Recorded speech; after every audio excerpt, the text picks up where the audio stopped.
made the money, and also more to do with her actual leisure time. Can I be very naive? Yeah. I mean, almost blunt, please forgive me, but, I mean, looking at the way that Maureen dresses, Right. The rings, the bracelet, I mean, I could say that she was creative. I mean, but I there don't again, need she's to read not tarot made them, cards to has say she? that. It's obvious that she's not made them. She may have the taste. Some people say do appreciate beauty, but they can't always do something with it. Now, Maureen had in fact done oil painting and was in fact very keen on doing that sort of thing. Other people, you could say like yourself, can appreciate beauty but know nothing about it. Well, what I'm trying to establish, I mean, again, Anita, you I might just say like to come appearances. into this conversation, is that both of you, I mean, I'll come to the point at which there is something important that you both said that neither of you could have guessed at. But I would like to put this to you, that both of you, to a greater or lesser degree, have come up with ideas, which I could tell from Maureen, just looking at her, intelligent guesses. Yeah. Now, what I want to try and do is, in your terms, try and define where it stops being an intelligent guess and where it becomes something which is to do with sensation or flashes, which is peculiar to you. Right, yes. Well, I don't think it's guesswork at all. If you are genuine, it isn't guesswork. If you are not genuine, if you are a con man, or a con woman, if you want to put it that way, yes, you can guess. Are there a lot of con men in this business? There are several. There are several, but there are also a lot of very, very good mediums or clairvoyants, whatever you like to call them. I mean, how does one tell the difference? Can I put this to you as genuine. professionals then? How do I, as a layman, tell the difference between a con man and By a giving it time and seeing if what they tell you comes true. And also this is why, you see, I do make a point of going into the past, because then they know that I'm telling them of the past and the present, which is true, is equally true where the future is. Now, everybody I see is a total stranger. It is virtually their guarantee. And that what I'm saying regarding the future is as true as what I see in the past.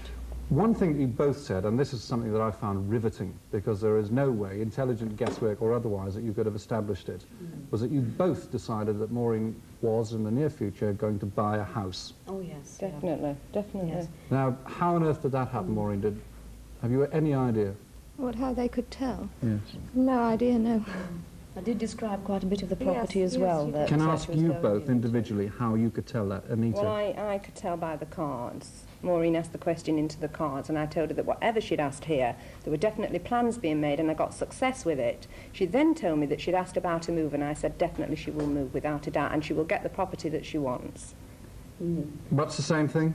Well, the thing is, I don't ask anybody to ask a question. No, you work different and than it is me. purely by clairvoyance. The cards, to be quite honest, are an aids to concentration, and this is the only thing that they are. I must confess that having listened to you and having already thought about the subject, the one thing that I find characteristic of it is that it is frightening. I mean, I find the idea of knowing what the future is going to be frightening. Now, I know, for instance, I can turn to the audience at this stage, that we have got someone in the audience, Angie O'Doherty, Angie, welcome, who has read tea leaves, which I gather is a fairly common practice in Ireland, probably more so than over here. Yes, it is. But that you eventually found it frightening. I got frightened. Yes, I got very frightened because a friend of mine insisted on me reading her teacup, and I didn't want to actually, but she insisted on it, and I did. And funnily enough, there's absolutely no men in her life. She's a single girl, her father's dead, her brothers are all abroad. But I saw a man in a lot of blood in her cup, and I got frightened. And 2 days later, her brother, unfortunately home on vacation in Northern Ireland, got caught in crossfire and was shot dead. And that was it. I said never again. It just terrified me. And if I may ask you, ladies, a question, do you find you get scared when people start relying on you? Do you feel you're ever playing God? I think we sometimes think that you're God, but you are not God, and you can make a mistake like anyone else can in a job. Does it frighten you, Anita? I've heard a lot about you in the past, and people have found you very accurate and what have you. Thank you. But do you find this frightening you personally? A little bit, but people, I think, let's go to the romantic vein, and you may do a spread of cards and they're asking on a romance, and you may say, well, there is somebody coming into your life very shortly.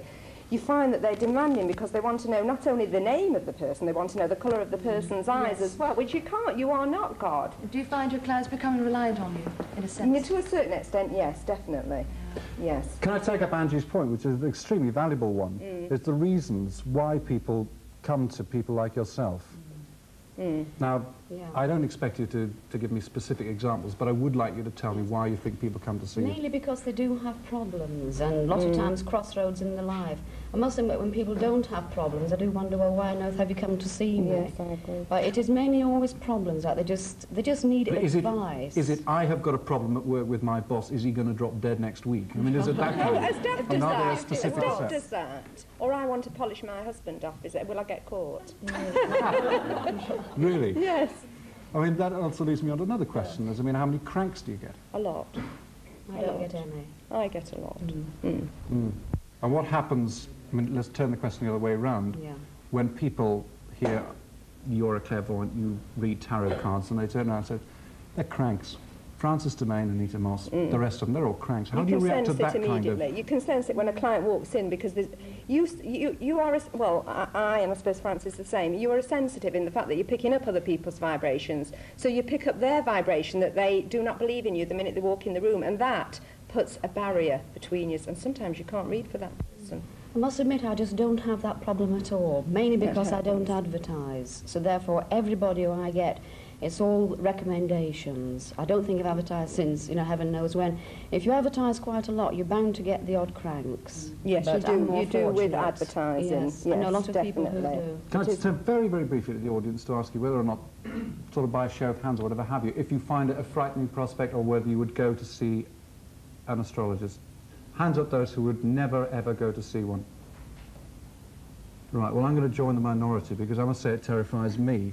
So you can try your hardest to get me to look at your tarot cards and it'll never work. Maureen, as a kind of roundup and a summary of it, do you feel healthier for having spoken to both Anita and Francis?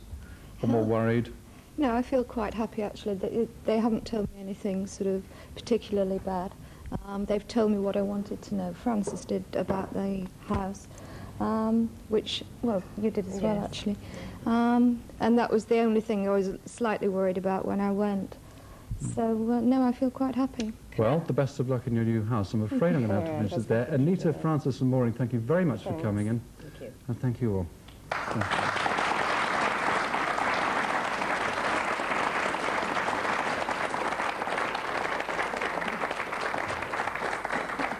Right, and now on to the man who turned down a role at Covent Garden because he couldn't push a wheelbarrow. A rather unlikely relationship, Bob Williamson and Mavis Pilchard. It certainly is.